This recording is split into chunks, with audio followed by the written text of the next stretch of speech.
In the early 90s, as fighting was beginning to rage across the former Yugoslavia and all in southeastern Europe, there was a big debate in this building.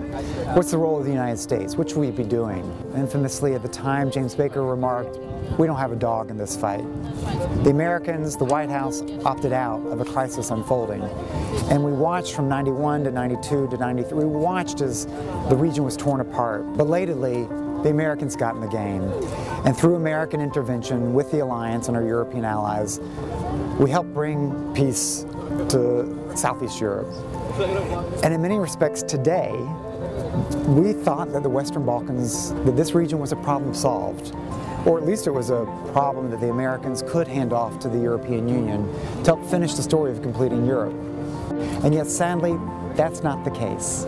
More than 20 years after the Dayton Accords have ended, 15 years after the last fighting in Macedonia has ended, the European Union very much has been in the lead in the region. And yet if you think about 25 years after World War II, where were France and Germany?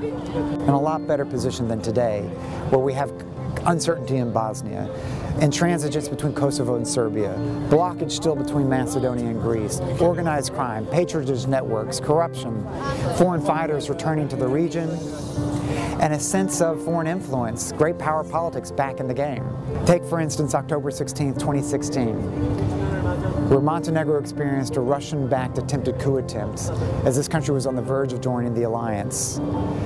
This is a time where the Atlantic Council is now arguing that if the United States isn't in the game, we run the risk of having a crisis emerge in the Western Balkans that will surprise this building, certainly.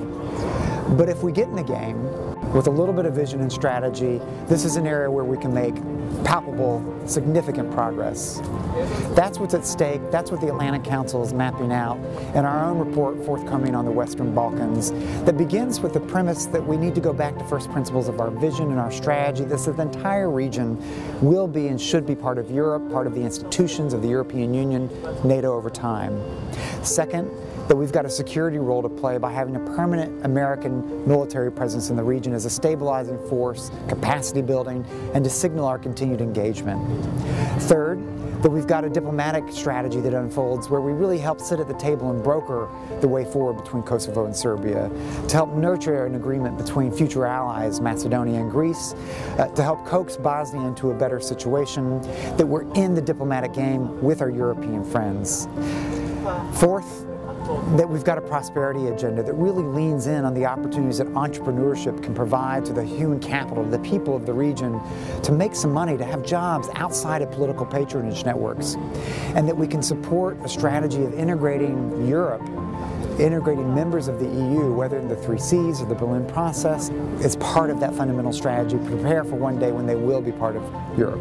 And to look back and understand that in an age of uncertainty, in part because of uncertainty around what President Trump will or won't do, that the issue of the Western Balkans is an area that we would argue where the United States, with a little bit of effort, working hand in glove with the European Union, can make demonstrable, tangible progress in building a Europe whole, free, and at peace over the coming year, and to demonstrate to those skeptics that the United States and the EU can make real progress together on a concrete set of issues, despite the challenges they're going to face on a host of other agendas. That's why on November 29th, we're gathering ministers from the region, experts, politicians that have been invested and interested in this region to help work and talk about the challenges we face, but more importantly, to develop and advance this strategy, a common strategy of how we actually build a more prosperous and secure future for the Western Balkans, where the United States is back in the game, engaged in playing its role of helping to ensure a Europe whole, free, and at peace that's inclusive of all of the peoples of the Western Balkans. So show up and join us in the conversation November 29th here in Washington.